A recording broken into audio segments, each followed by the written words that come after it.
तो मुझे बहुत डर लगता है सर। मैं कानपुर से हूँ। कानपुर आप जानते हैं उत्तर प्रदेश का सबसे विचित्र शहर, पूरे विश्व का सबसे विचित्र शहर अगर कोई है तो कानपुर। एसपी साहब उसी स्कूल में पढ़ाता हूँ। हाथ से कभी अगर टीचर हो जाए तो बच्चे का भविष्य आप समझ सकते हैं। हमने अपने ही स्कूल के एक बच्चे से पूछा, हमने कहा बेटा ये बताओ 1 किलो रुई और 1 किलो लोहा दोनों में भारी क्या होगा? उसने कहा मास्टर साहब लोहा भारी होगा। मैंने कहा बेवकूफ, मैं जो तुमसे कह रहा हूं कि 1 किलो रुई 1 किलो लोहा, जब दोनों 1 किलो है, रुई भी 1 किलो है, लोहा भी 1 किलो है, तो लोहा कैसे भारी होगा? सर जवाब सुनिएगा। उसने कहा मास्टर साहब आप हमको 1 किलो रुई फेंक के मारिए,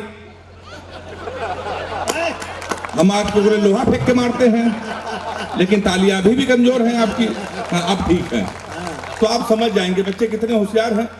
हमने सर दूसरा क्वेश्चन पूछा, हमने कहा हिंदुस्तान में सबसे तेज उड़ने वाले पंछी का क्या नाम है? उसने जवाब दिया हाथी। हमने खड़े हो जाओ तुम्हारे बाप क्या करते हैं? उसने कहा योगी जी की बुलडोजर चलाते हैं। हमने कहा बैठ जाओ, हाथी सही जवाब। तो आप समझ सकते हैं सब मैं उसी उत्तर प्रदेश का हूँ, कानपुर का रहने वाला हूँ। विधायक जी बैठे हैं, जिलाध्यक्ष जी बैठे हैं। जिलाध्यक्ष जी गए क्या? बैठे हैं। सर प्रणाम करता हूँ आपको। ऐसा नहीं है कि बदायूं के विधायक और जिलाध्यक्ष ही अच्छे हैं, मैं तो कानपुर का हूँ सर। हमारे यहाँ के विधायक भी बहुत अच्छे हैं। मोदी जी ने सफाई अभियान पूरे देश में कर रखा है। हमारे कानपुर में भी सफाई अभियान चल रहा है। अभी 1 महीने पहले हमारे कानपुर के विधायक ने एक वृक्ष लगाया, पौधा, उसको आधे घंटे बाद बकरे ने खा लिया। शाम को विधायक जी ने उस बकरे को खा लिया। तो आप मुझे हल्के में न लीजिएगा, मैं उसी कानपुर का हूँ साहब, सही बता रहा हूँ मैं आपको। ताली बजाइए, जोरदार बजाने का मन हो तो मैं उसी कानपुर का हूँ साहब। इतने विचित्र लोग हैं।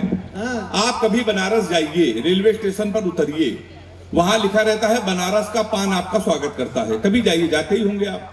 कभी आगरा जाइए, वहां उतरिए, वहां लिखा रहता है आगरा का पेठा आपका स्वागत करता है। कभी हमारे कानपुर आइए, रेलवे स्टेशन पर उतरिए, वहां पे लिखा रहता है रूपानी चप्पल आपका स्वागत करता है। तो मैं उसी कानपुर से आया हूं साहब। इतने अद्भुत लोग हैं एसपी साहब, मैं बता नहीं सकता। मैंने तो जीवन का सबसे बड़ा पाप ये किया कि कानपुर वाले से टाइम पूछ लिया। दिल्ली के कभी सम्मेलन में गया तो लौट कर गया तो मेरी घड़ी खराब। हमने कानपुर वाले से टाइम पूछ लिया। हमने कहा भाई साहब टाइम क्या हो रहा है? तुमसे कह रहा ऐसा गुरु यहां से तुरंत निकल लो, टाइम बहुत खराब है। और हमारे मुंह बिल्कुल मत लगना, नहीं तो तुम्हारा टाइम भी खराब हो जाएगा। अच्छा। तो हमने कहा टाइम ना बता, ये बता दे तेरा मूड क्यों खराब, उसका जवाब सुनिएगा और ताली बजाइएगा। हमने कहा तुम्हारा मूड क्यों खराब है? कहने लगा भाई साहब एक लड़की से कल हमने इतना कहा कि बड़ी कमजोर है, कुछ खाया कर, वो हमारा 50,000 रुपए खा गई। तुम हमारे मुंह लगे हुए हो। हमारे मुंह बिल्कुल मत लगना, बहुत भरे बैठे हैं। तुमने कहा इसमें ऐसा क्या है? कहने लगा भाई साहब एक लड़की के चक्कर में 5 साल से लगे थे। हम उसको दुनिया की सबसे मर्यादित, सबसे संस्कारित लड़की समझते थे। हम समझते थे ये हमसे प्यार करती है, हम इससे प्यार करते हैं। तुमने इसमें हुआ क्या? कहने लगा हुआ कुछ नहीं, हमारे नगर निगम का चुनाव चल रहा है, उसको मिल गई है पार्षद की टिकट। पूरे शहर में होल्डिंग लगी है, युवा दिलों की धड़कन पुष्पा पाल। तुम साले हमसे टाइम पूछ रहे हो? लोग तो नारा लगा रहे हैं, मोहर मारो तान के पुष्पा को पहचान के। कल एक लड़का कान में नारा लगा रहा था, इस पर हाथ उठा के ताली बजाना, लैया बड़ी करारी है, पुष्पा पाल हमारी है। तो हमारा साहब उत्तर प्रदेश इतना अद्भुत है, मैं आपको बता ही नहीं सकता हूं। मैं कई साल बाद आया हूं तो हजारों लोग यहाँ पर बैठे हैं। कोरोना के बाद में कभी सम्मेलनों की भीड़ पहले कम होती थी, अब ज्यादा हो गई। तो मैं तो लपेटे में नेताजी में अक्सर एक शो में आता हूँ, उसमें नेताओं को लपेटता हूँ। अलग अलग दल के लोग उसमें होते हैं। तो उसमें जब कोरोना का जब संकट चल रहा था तो एक नेता ने कहा कि हम वैक्सीन नहीं लगवाएंगे, ये बीजेपी की वैक्सीन है, ये कहा था ना। तो मैं तो लपेटे में आता, मैंने उनको लपेट दिया। उन्होंने कहा वैक्सीन नहीं लगवाएंगे, ये बीजेपी की है, लाइए क्या है। देखिए हाथ कवियों तक की डिमांड आ रही है। तो कहने लगा वैक्सीन नहीं लगवाएंगे, ये बीजेपी के। तो मैंने 4 लाइन में उनको निपटा दिया। अगर वो निपट गए हों तो दोनों हाथ उठा के ताली बजाना, मैंने सही निपटाया, नितिन भैया बैठ जाओ। कह लगे हम वैक्सीन नहीं लगवाएंगे। तुमने को 4 लाइन सुनाई। हमने कहा सबको लगेगा दिन में, तुमको रात से लगाएंगे। जो बच के भागेगा उनको घात से लगाएंगे। राम भक्तों को टीका लगेगा आराम से बहुत, पर बवालियों को योगी जी अपने हाथ से लगाएंगे। तो हम लोग तो साहब ऐसे निपटा देते हैं। पूर्व प्रधानमंत्री इमरान खान जब 370 हटी कहने के इस पर हम इंटरफेयर करेंगे। तो हमने कहा ये हमारे घर का मसला है, हम कोई कानून लेके आए ना लेके आए, इसमें तुम्हारा इंटरफेयर क्यों।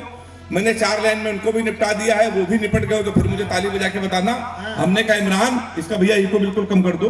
हमने कहा इमरान ज्यादा बोलोगे तो तुम्हारी दस्तार चली जाएगी, सर की पगड़ी। हमने कहा इमरान ज्यादा बोलोगे तो तुम्हारी दस्तार चली जाएगी, गोली चली इधर तो उस पार चली जाएगी। हमारे घर के मसले में तुम अम्मा ना बनो, अमित शाह को भेजेंगे तुम्हारी सरकार चली जाएगी। तो हमारा उत्तर प्रदेश साहब बहुत अद्भुत है। पूरे देश में देखिए हम लोग जाते हैं, बंबई के लोग सर अपने बच्चों के कैरियर बनाने के लिए करोड़ों खर्चा करते हैं। हरियाणा के लोग अपने बच्चों को खेल में लाने के लिए लाखों खर्चा करते हैं। एसपी साहब, उत्तर प्रदेश ही ऐसा प्रदेश है जहां कैरियर बनाने के लिए कोई खर्चा नहीं। मैं बता रहा हूं आपको कैसे। 250 रुपए का कुर्ता लीजिए, 150 रुपए का पैजामा, 300 रुपए के सफेद जूते, 50 रुपए का काला चश्मा, 40 रुपए का गले में डालने वाला अंगोछा। हमारे यहाँ तैयार हो जाता है युवा हृदय सम्राट। ताली जोरदार बजाइए एक बार आप। ये केवल सर हमारे उत्तर प्रदेश में ही संभव है। हमारे उत्तर प्रदेश में लोग परेशान हैं, यहाँ के बाप परेशान है कि बाजरे की फसल ना खराब हो जाए।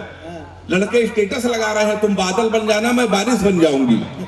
ये हमारा उत्तर प्रदेश है साहब। तो लोग बड़े तुलना करते हैं, कहने लगे यार ये तुम्हारे उत्तर प्रदेश के लोग बड़े नकारा हैं। अभी जब स्वर्ण पदक जीता नीरज चोपड़ा ने भाला फेंक के, तो लोग कहने लगे स्वर्ण पदक हरियाणा के लोग जीतेंगे, पंजाब के लोग जीतेंगे।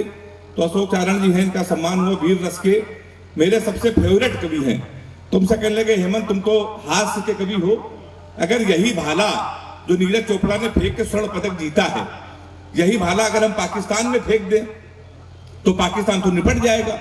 हमने कहा इसमें हिंदुस्तान की बेइज्जती है, भाला इतना बड़ा, पाकिस्तान इतना बड़ा। मैंने 4 लाइन में पाकिस्तान को निपटा दिया है। आपको लगे हाथ से कभी भी निपटा सकते हैं तो दोनों हाथ उठा के ताली बजा के मेरा समर्थन करना।